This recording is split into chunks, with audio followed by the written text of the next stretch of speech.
Hello दोस्तों, मेरा नाम महेंद्र सिंह और मैं स्वागत करता हूं तहे दिल से आप सभी का अपने यूट्यूब चैनल अभियंग क्लासेस पर। तो मैं एसएससी जीडी में जो सबसे बड़ी समस्या है वो मैथ को सॉल्व करने के लिए मैं आपके सामने वीडियो लेके आ रहा हूं और मैं क्रमबद्ध आपको ये हर एक चैप्टर कराएंगे। तो पहला चैप्टर हमारा रहेगा संख्या पद्धति। तो देर ना करते हुए हम इसे शुरुआत करते हैं। तो सबसे पहले हम आपको बताना चाहेंगे महत्वपूर्ण तथ्य के बारे में जो आपको जानकारी होनी चाहिए। ठीक है, तो चलिए देखते हैं जो महत्वपूर्ण तथ्य हैं वो क्या है। वो संख्याओं से संबंधित जानकारी है जो लगभग आप सभी लोगों को होती है, तो उसमें ज़्यादा समय नहीं गवाएंगे हम। प्राकृत संख्या 1 2 3 4 5 डॉट डॉट डॉट अनंत। पूर्ण संख्या में क्या है, प्राकृत संख्या में 0 और इंक्लूड कर लिया जाता है तो हमारी ये सारी पूर्ण संख्याएं बन जाती है हमारी 0 1 2 3 4 5 डॉट डॉट डॉट। और पूर्णांक की बात करें, पूर्णांक में धनात्मक और ऋणात्मक दोनों गिनती आ जाती हैं। जैसे हमने यहाँ लिख रखा है धन की गिनती, ये ऋण की गिनती, ये सारी हमारी क्या है, पूर्णांक हैं।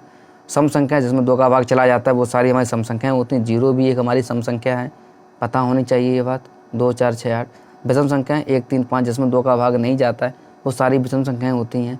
भाज्य संख्याएं जिनके 2 या 2 से अधिक खंड होते हैं वो सारी भाज्य संख्याएं। जो सबसे छोटी भाज्य संख्या होती है वो हमारी 4 होती है। अभाज्य जो किसी से ना कटें, या तो वो स्वयं से कटेंगे या फिर 1 से कटेंगे, तो ऐसी संख्याएं हमारी अभाज्य संख्याएं कहलाती हैं। 2 3 5 7 डॉट डॉट डॉट, ये सारी हमारी अभाज्य संख्याएं हैं। समभाज्य की बात करते हैं तो समभाज्य में हमारी 2 आती है, हमारी 2 हमारी देखो सम भी है और अभाज्य भी है, देख रहे हैं आप। सहभाज्य की बात करते हैं तो सहभाज्य वो संख्या होती हैं, ऐसे संख्याएं जिनका जो मासा हो वो 1 हो। जैसे कि 1 और 2 का मासा लेंगे तो 1 निकल के आएगा, 5 8 का मासा लेंगे वो भी 1 निकल के आएगा। आ रही है बात समझ में। अब देखिए आगे परमेय संख्याएं। परमेय संख्या पी बट्टे क्यू के रूप में लिखी जाती हैं, मगर ये बात ध्यान रखना बट्टे में 0 नहीं होना चाहिए, इसलिए लिख दिया इज नॉट इक्वल 0। क्यू है इज नॉट इक्वल 0। कोई भी संख्या हो सबके नीचे 1 मान सकते हैं। जैसे ये सारी संख्या आपको मैंने बताई थी, किसी के नीचे आप 1 मान लो, सारी संख्या हमारी परमेय बन जाएंगी। तो हर एक संख्या परमेय संख्या होती है, बट्टे के रूप में लिखी जाती है, वो सारी परमेय। बात करते हैं, ये बहुत इंपॉर्टेंट पॉइंट है ये कि 2.28 एक परमेय संख्या है या अपरमेय संख्या है। तो यहाँ पे याद रखना है कि पॉइंट के बाद हम अंकों को गिन पा रहे हैं। तो 2 8 1 हम जानते हैं, पॉइंट के बाद 3 अंक हैं, तो हमारी ये संख्याएं परमेय संख्या कहलाती हैं। बात करते हैं अपरमेय संख्याओं की। अपरमेय संख्याएं वो होती हैं जो रूट से बाहर नहीं निकलती हैं, तो वो ऐसी सारी संख्याएं हमारी अपरमेय संख्या कहलाती हैं। जैसे कि रूट 2 रूट 3 बट्टे में हो कैसे हो, सारी हमारी अपरमेय है। पाई भी एक हमारी अपरमेय संख्या होती है, अगर पाई हो या 2 पाई हो, वो तो कुछ भी हो। हाँ, अब जैसे अभी ये पॉइंट बताया था मैंने इंपॉर्टेंट, ये भी एक इंपॉर्टेंट पॉइंट है, ये परमेय अपरमेय। यहाँ पर देख रहे हैं 2.8126 डॉट डॉट डॉट है, तो इससे ये पता लग रहा है कि यहाँ पॉइंट के बाद हम अंकों को गिन नहीं पा रहे हैं, तो ऐसी संख्या हमारी अपरमेय संख्याएं होती हैं। हाँ, अब जो परमेय और अपरमेय से मिलकर बनी होती हैं वो होती हैं वास्तविक संख्याएं। तो परमेय प्लस अपरमेय का योग क्या कहलाता है, वास्तविक संख्या। तो ये सब लोग जानते हो, जो भी आपने पढ़ी है अब तक गिनती, वो सारी संख्याएं वास्तविक संख्याएं होती हैं। अगले देखते हैं। अगला हमारा है अगर x के रूप में अगर आपको कहीं ज़रूरत पड़ रही है संख्याओं की, तो वो कैसे। प्राकृत संख्या या धन पूर्णांक पूछ ले तो x x+1 x+2 x+3 होंगी आपकी। सम संख्या की बात करते हैं तो 2 तरह से हमने लिखी है, कोई भी प्रयोग कर लीजिए। तो मैंने ये संख्या इसलिए लिख दी है मैंने सेम दोनों में, क्योंकि सम संख्याओं में विषम संख्या दोनों में हमारी काम कर जाती है। मैंने प्रयोग करके देखा है, इसे टेंशन न लें, ये संख्या ज़्यादा बेटर रहेंगी। जैसे कि क्लास 10th या 12th में प्रयोग करते हैं संख्या, तो हम ये प्रयोग कर लेते हैं 2x 2s+2 2s+4। बट जब हम कंपटीशन तैयारी करते हैं तो हम इन संख्याओं का प्रयोग करते हैं दोनों में एक ही। क्योंकि सम में क्या है, सममित संख्या रख के देखते हैं, विषम में विषम संख्या का प्रयोग करते हैं, तो हमारी यही निकल के आएंगे। देखो अगर विषम रखेंगे तो 1 और 2 3 1 और 4 5 बनना है। सम रखेंगे तो 2 2 2 4 2 6 8, तो सम संख्या निकलेंगी। तो इन्हीं संख्याओं का आपको प्रयोग करना है, ज़्यादा बेटर रहेगा। ठीक है, अब ये तो संख्याओं की जानकारी पूरी होती। अब बढ़ते हैं हम आगे। अब हम बात करेंगे संख्याओं को योग से। तो संख्याओं में योग कौन कौन आता है, पहले हम ऐसी बात कर लेते हैं। जैसे कि सम संख्याओं का योग पूछ लें, विषम संख्याओं का योग पूछ लें, तो सम संख्याओं का योग कैसे पूछेगा, तो देखते हैं। आप देख रहे हैं 2 4 6 8 डॉट डॉट डॉट 20 पदों तक संख्याओं का योग ज्ञात करना है।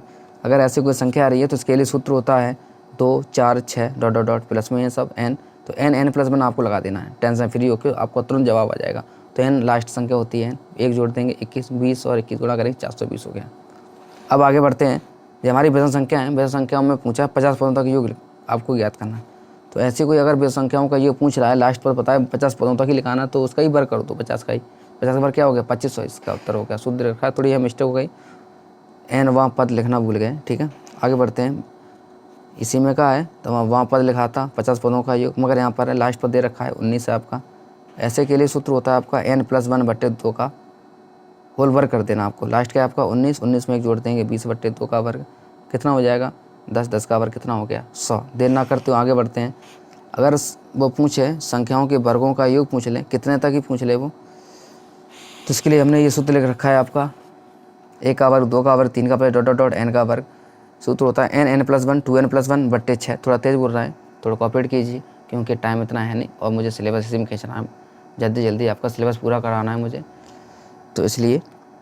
तो इसमें क्या है, देर n का मान लास्ट में दे रखा होता है 15, 15 15 में जोड़ देंगे और 15 2 गुणा कर देंगे, जोड़ देंगे। अब देखो 15 15 और 1 16, 15 30 और 1 31 बट्टे 6 लिखे हुए हैं। 16 के आधे 8, 6 के आधे 3, तो 3 से काट दी 15, तो 5 15, 8 पंजे 40 और 31 गुणा कर दिए 1240। ऐसे घन का अगर पूछ ले आपसे, 1 का घन, 2 का घन, 3 का, 15 तक आपको लिखाना है। तो सूत्र हमने ये नीचे लिख रखा है आपका n+1 बट्टे 2 का होल वर्ग आपको कर देना है बेफिक्र होके। n का मान 15 है, 15 में 1 जोड़ दो बट्टे 2। तो देख रहे हैं आप सूत्र के अकॉर्डिंग कहता हूँ 15 गुणा 16 बट्टे 2 से काट दिए हमने 16, 15 8 120 वर्ग चल ही रहा है आपका, तो 120 का वर्ग हो गया 14,400। आई होप आपको समझ में आ रहा होगा। अब एक लास्ट आपका बचा है, तो देखिए यहाँ पर n, ये देख रहे हैं सादा संख्या हमारी 1 2 3 प्लस डॉट डॉट डॉट। तो यहाँ 20 पदों तक आपको ज्ञात करना है। सूत्र आपको मैंने ये लिख रखा है कि n+1 बट्टे 2 लगा देना सादा संख्याओं के लिए। तो n हमारी यहाँ पर 20 है, तो 20 20 और 1 21 बट्टे 2, तो 20 गुणा 21 बट्टे 2, 2 से काट दिए 20, 10 कट गया, 21 गुणा कर देंगे 10 में कितना हो गया 210 आपका हो गया। ये समझ में आ रहा है। अब इसी आधार पर अगर ऐसा कोई आपसे क्वेश्चन कोई पूछ ले रहा है तो आपको इन सवालों को कैसे मेंटेन करना है, तो देख रहे हैं 3 6 9 48, सब में 3 कॉमन लिख रहे हैं, 3 कॉमन ले लो, क्या बचा 1 2 3 डॉट डॉट डॉट 16। इनका हमने बताइए इनको कैसे करते हैं, यही तो है, 1 जोड़ दो 16 17, 2 का भाग कर दो, तो उसे काट दो 16 8 8 3 24 गुणा 17 गुणा कर दो 400 कितना हो गया 8 हो गया। अब इन्हीं के साथ हम चलते हैं अगले क्वेश्चनों पर।